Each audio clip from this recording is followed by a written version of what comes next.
Goosebumps is rated GB7 because it may be too spooky for Goosebumps fans under 7. Well, because someone actually decided, oh yes, hello Goosebumps fans. Because one person decided to jump the gun and just straight up be like, here's the real reality about the first ever episode. So, thanks to him, the investigation is a total flop because he decided to not allow me to actually have the decency to find out myself. So, anyways, spoiler, why not? Spoiler for the investigation. It turns out that the real truth about the first Night of the Living Dummy episode is that it does not exist.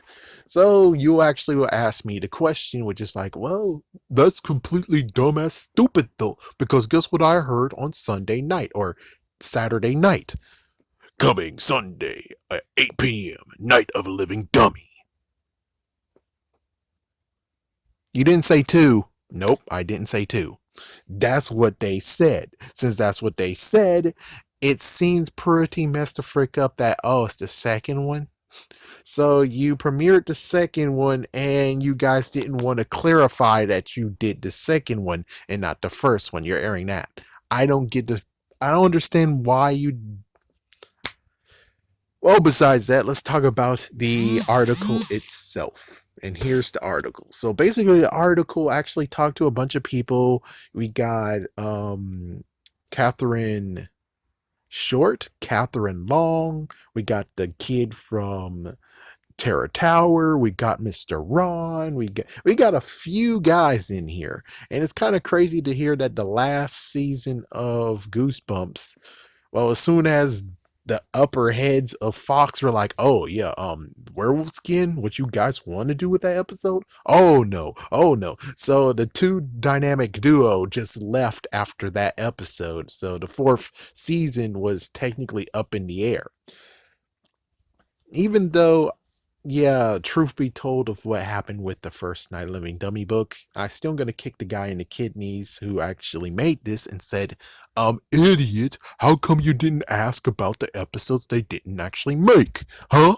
And it's like, yeah, because I actually have to remember, I looked at one, I think it was IMDb or something. I looked at somewhere and they said that Abominable Snowman of Pasadena was in development. It was being written. It was going to be the next episode, and you don't have that at all in here. We're just like, dude, it's cool to celebrate it, but you should also tell us what did we lose because people didn't buy the books anymore. So anyways, yeah, there's lots of stuff about the beginning parts of where it's like it didn't have a pilot. They definitely wanted to happen. They wanted the show to happen.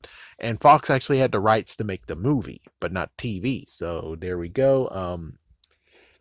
Kind of funny listening to R.L. Stine, and there's some people who actually, kids that were like, I'm an actor. How do I get on the Goosebumps TV show? You got to be Canadian. What's a Canadian? It's like, yeah, it's messed up where it's like, geez. I enjoy the fact that Catherine Long actually would love to be able to reprise her role as the mom. She would become the mom of Carly Beth instead of being Carly Beth, which, considering I actually I watched the video, and it turns out the person who played Carly Beth in the movies, she actually is in her 20s, but she looks like as if she's 12 or so. Basically, she's able to technically blend in, but she's kind of short. She's definitely short. But me, I'm like, if you do what I'm thinking you're doing, which is, then that means that you can technically, yes, you can rehire her and she gets to reprise her role and she gets to actually be in Haunted Mask 2, and you give her a good reason why she's bullied. Not because she's getting bullied because, well, it turns out I think Steve likes her, which is true, but also just the fact of she's also short. So you could make it like a Hubie Halloween just a little bit. Not only they're teasing her, but many others are teasing her. So it's kind of like, yeah, so this is the reason why she's totally going nuts, especially in the Halloween party. Which I don't think they had a Halloween party. I think they kind of did. Oh, anyways, just saying, it makes sense that they're able to give her the role and let her reprise it, and they have a little bit of extra juice to use when it comes to being like, well, here's the reason why she's teasing crap.